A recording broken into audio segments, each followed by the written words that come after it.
Good afternoon, everyone. My name is Ankit, My name is Dirk. and thank you so much for taking out the time today. Our talk today would be focused, as mentioned, on cultivating global success through data-driven customer journeys. I just want to make sure that I'm audible to the audience. Ben, is it all good? All right, thanks.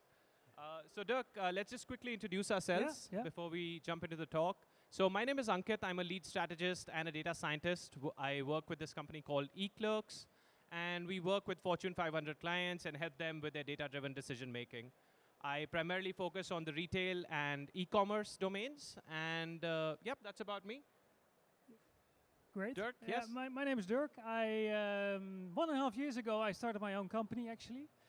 So I'm managing management consultancy company, helping big companies, small companies in setting up their D2C models, business models, and strategies, and most importantly, to actually implement them. Because that's what sometimes people forget, right? That's important. Before that, I was 6 years. I was the global director of customer service within Adidas, the sports brand. You probably know it. So I'm referring to a couple of examples out of those days. Excellent. And the way we'll structure this talk is I will talk about certain concepts, certain examples that we're seeing in the industry, certain best practices that some of our biggest clients are implementing. And Dirk, I would lean on you to share some more practical examples from what you've done in the past and what you're seeing the companies do now. Yeah, All right. sounds like a plan. All right, let's get started then. I'm sorry, let me get the clicker. Yeah, the clicker.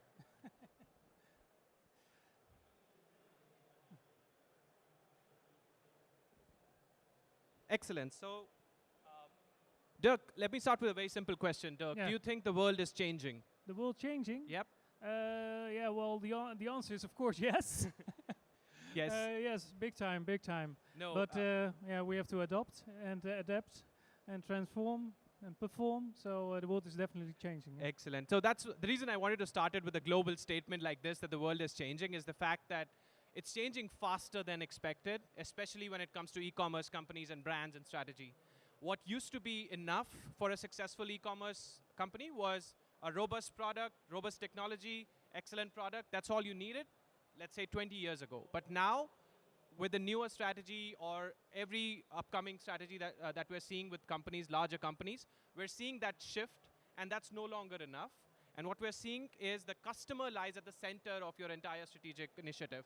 And have you seen similar things in your experience as well, Dirk? Yeah, definitely, definitely. So actually, we built the strategy within Adidas around the customer and also customer service, right? So really, we built the pillar around efficiency, customer satisfaction, but also sales.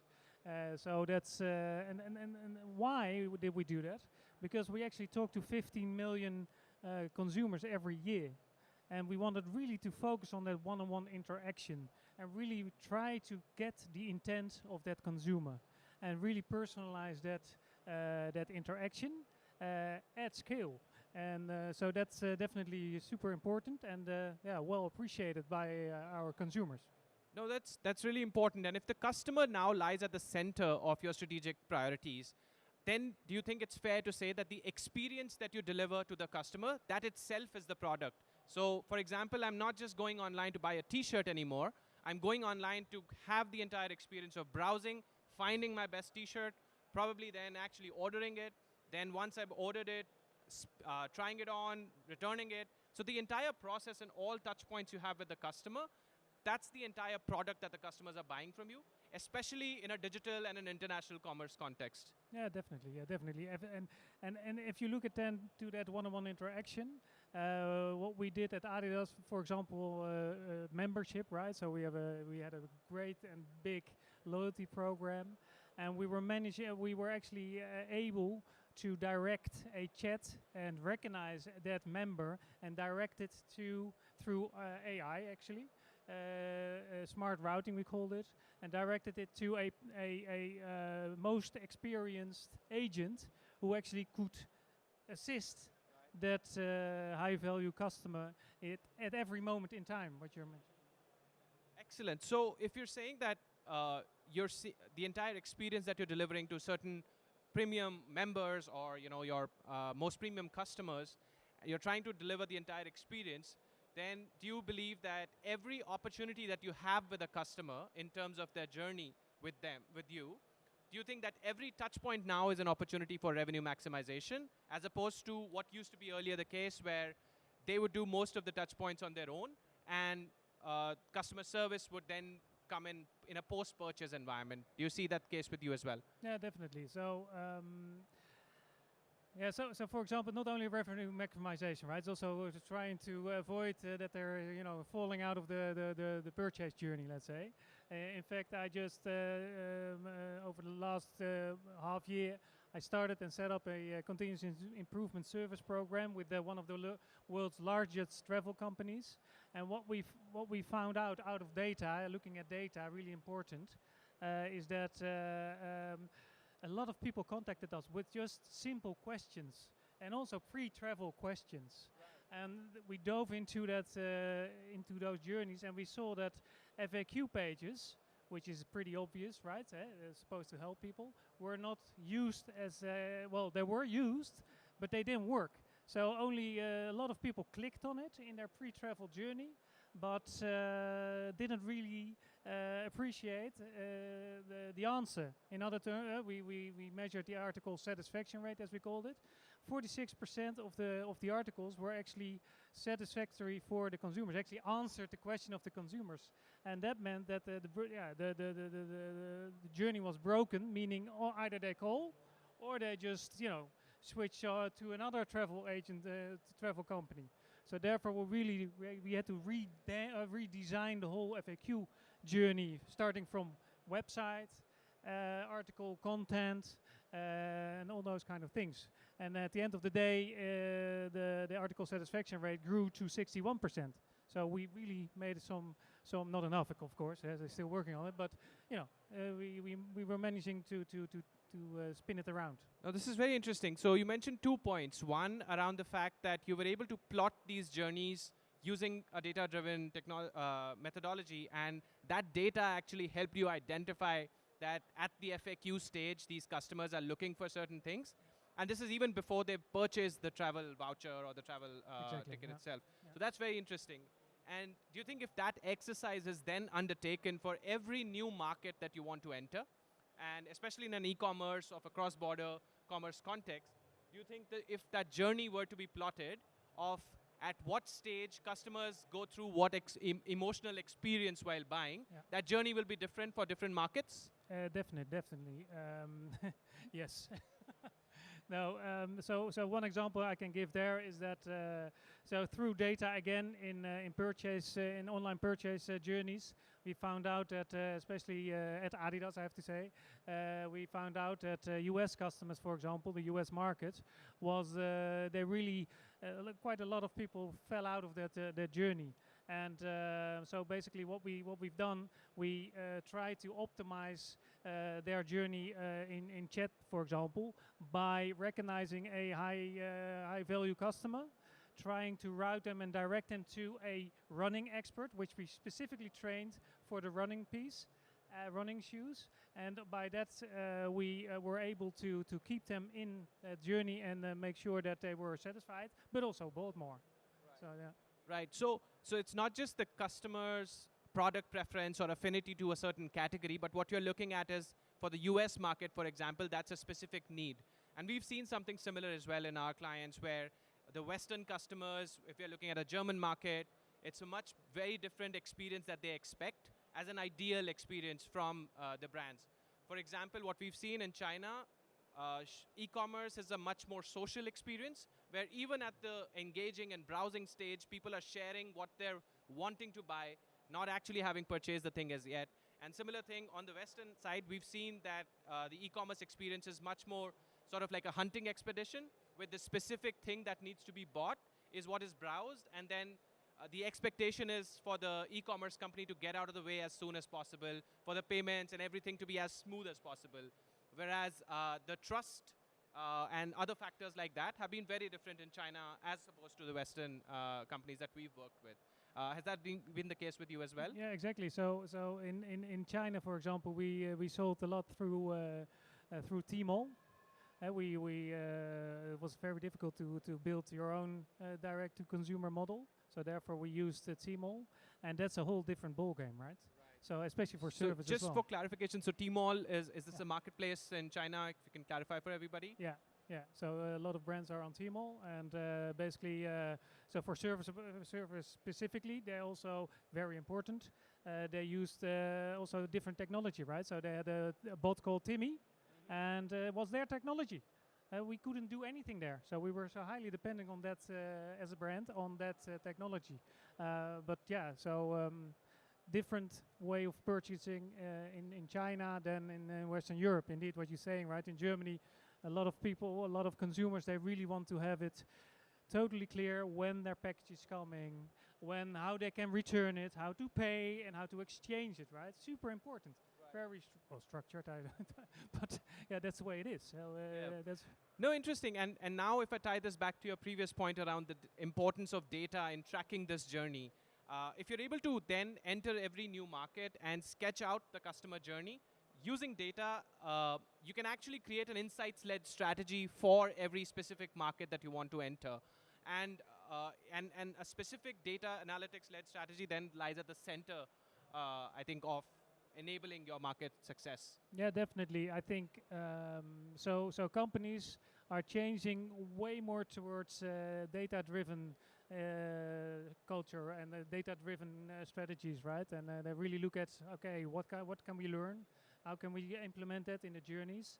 So that we do that in at Adidas, together with you, by the way. That's why I'm sitting here. Yes. But so we found actually out that in Latin America, for example. Yes, I'm aware of this. Yeah, in Latin America, the 80%. So what we measured was contact to order rate, right? So how many people were contacting the contact center after placing an order, right?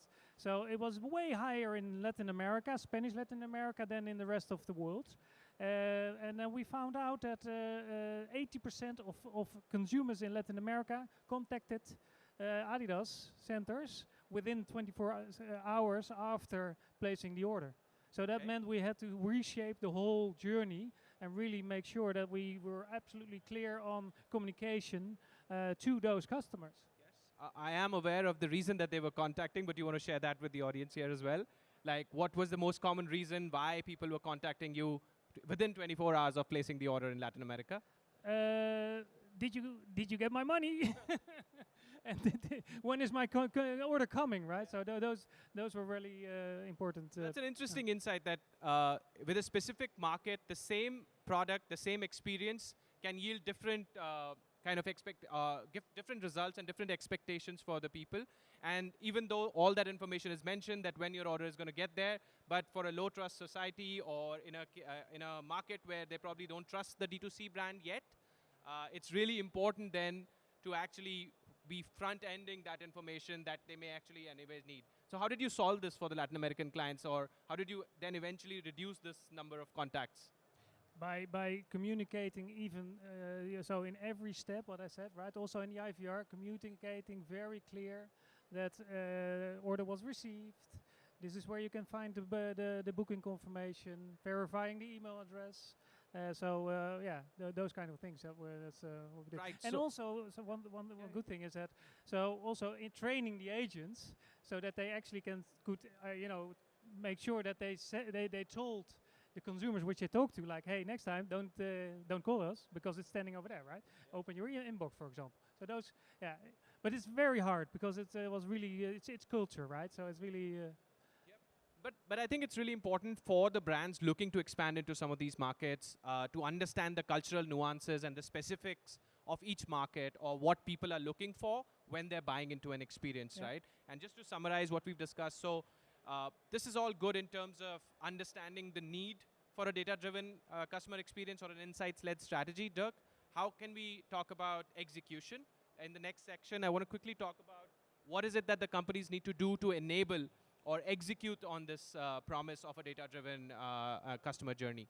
So from our perspective, what we're seeing is that there needs to be greater investment and prioritization of your digital ecosystems, wherein, again, like I said earlier, you would have robust technology and excellent product. That would be enough to ensure that you win the market. But now Not only that, you also need an entire digital ecosystem which enables an AI or a data-led strategy at the forefront, and everything else to enable those intelligent decisions at the back end. Yeah, that sounds beautiful, of course. But yeah, so what I just wanted to ask you a question, because I've looked at this slide and I was like, yeah, nice, very costly. Super costly, right? So therefore, I think not every company, and I work with also smaller companies, and not every company can actually do that. So my question to you is, what else can they then do, right? So what because this is not well, the Holy Grail. This is not the Holy Grail. You were the panelist and I was the interviewer. Yeah, no, but I just.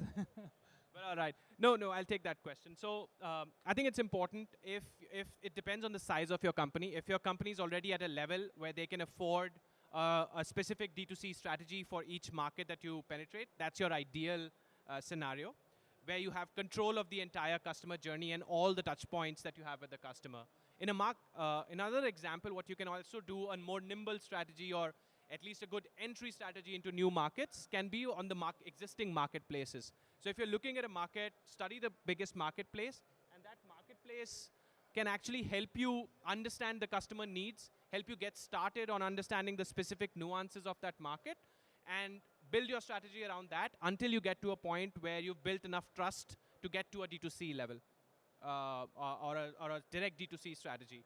In fact, there are other products, and what becomes really important in this case is to monitor your digital shelf, to have a clear understanding of what's selling, what are you compliant, what kind of promotions are working, what's not working, and having, again, a data-driven understanding of your marketplace performance. And that's, in fact, where some of the products that eClerx has built, and some other companies, of course, are building a lot of products around this. And the importance of this cannot be stressed enough when you're entering a new market. Yep, so that's my quick answer to that. No, I understand that. One thing is that, circling back to that Tmall example, one thing to realize is that service excellence, because that's also a topic of this one, is super important, especially at Tmall, right? So what we faced was that we had to perform at least 3 out of 5 stars, and if lower than 3 stars, the whole trading was blocked. You were just removed from that platform. You get blacklisted from the platform? Yeah. So that's really like, quite nerve-wracking actually. But on the other hand, also a opportunity to actually really push the teams and technology to perform well. No, that's another good example then, Dirk. And that actually brings me to my next question to you, around the fact that we've spoken, at least at the start, we spoke about operations, excellence, and then innovation as 3 pillars of success for the e-commerce businesses. So we've spoken about the importance of excellence, customer experience. We've spoken about the importance of operations now, where you either take a retail D2C route for your company or you take a marketplace route, depending on the size of your company. My next question is, how can you scale to different markets, and how can you leverage some of the recent technological innovations to get to a faster scale in a multilingual, multicultural kind of a setup? Can you leverage generative AI? Can you leverage some of the new technologies? Does it make it easier to do that? Yeah, it definitely does. I can give one really down-to-earth example, and circling back to the FAQ part, right? So what we've done at the travel company is that we use ChatGPT for agents to find answers fast, and to really get the answer from knowledge base and from website, different sources, internal sources, because no external sources, very difficult to control. So that's the next step, where they're not there yet, and a lot of companies are not there yet. So, and that really, really speeded, accelerated basically finding the way, the answers for agents. So that's one way, and a very down-to-earth example, I would say. Do you agree? Yep, I agree. Thank you. And we're seeing similar examples as well. And outside of travel, in retail especially, we're seeing a lot of examples where the entire customer interaction process is being worked upon in a way that your buying itself can be assisted through these bots, which can actually give you the right suggestions. So just think of it this way. Like today, if you're on an e-commerce website, you might have a section called "You May Also Like." Now imagine if that "You May Also Like" section, using a generative AI, using a large language model, can actually suggest that specifically for you based on your purchases, and actually give you the reasoning of why it's suggesting a certain product to you, which right now it's a more objective process, but that can actually make that process much more subjective and much more valuable for the customers. So yeah, that's about it. What I Yeah. wanted to cover. So quickly, if I were to summarize, um, first of all, in a digital-driven, dynamic environment, your experience is essentially your entire product, not just the specific product that you're selling. Now, when you go and expand cross-border for a market, each market will have different expectations for that experience. Hence, you need to cater to that. In order to get to that experience or to understand each market's dynamics, you need a data-driven, insights-led strategy to enable that. And ideally, if you're big enough, you would want to establish a retail D2C, data-driven D2C platform within that market, or else you would want to leverage digital shelf to then enter that market through a marketplace and understand the customer needs. And of course, all of this can now be leveraged or fast-tracked using generative AI and some of the upcoming technologies. So we'll open up for questions, Dirk, if that's okay. We have about 5 minutes. All right, so we'll take questions then, Ben. And we'll open up for Q&A.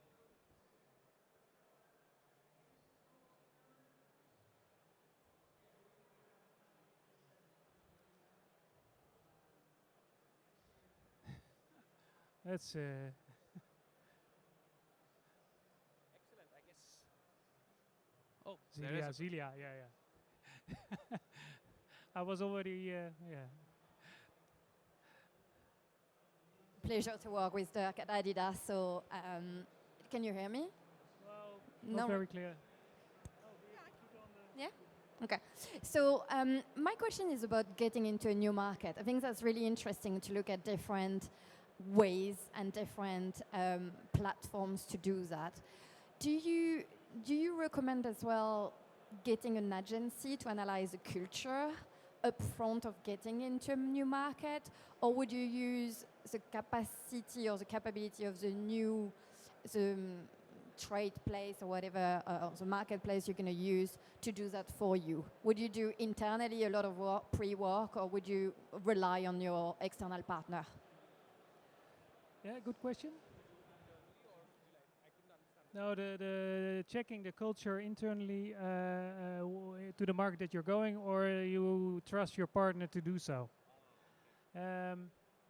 Well, this is quite funny that you're asking this, because this has never changed, right? So I worked for a company called Bugaboo, which is the baby stroller brand, long time ago, and I was actually responsible for sales and marketing in the eastern part of Europe, Russia, Turkey, and Greece.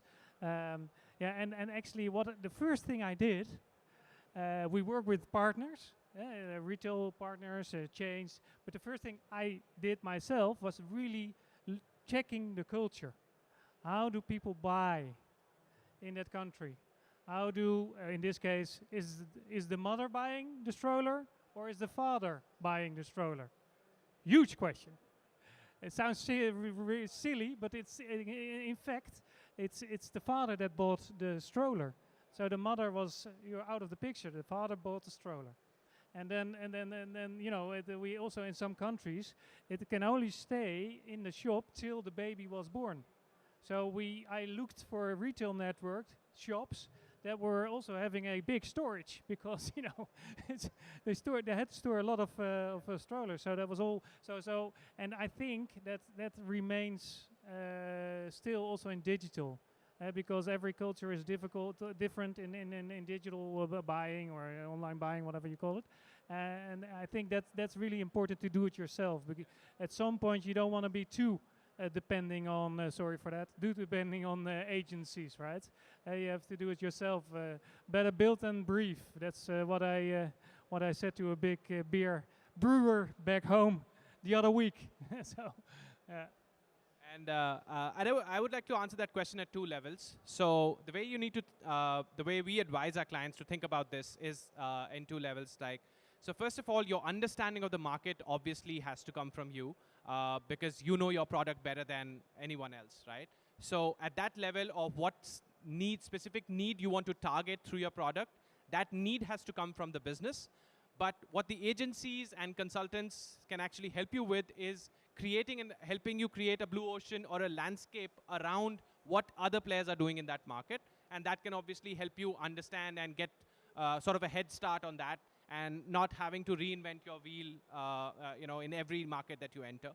Having said that, the second level of the answer is that the reason we're stressing on a data-driven approach towards this, because culture, in any case itself, is a dynamic thing. And what you'd probably observe is the kind of shopping patterns people would have in a market 5 years ago would be very different from shopping patterns in the market 5 years hence.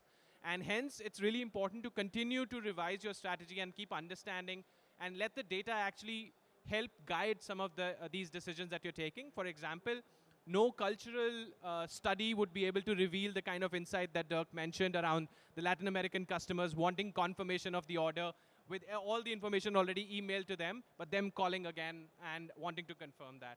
So you'll see that it's sort of a specific approach depending on the market and the situation. I hope that answers your question.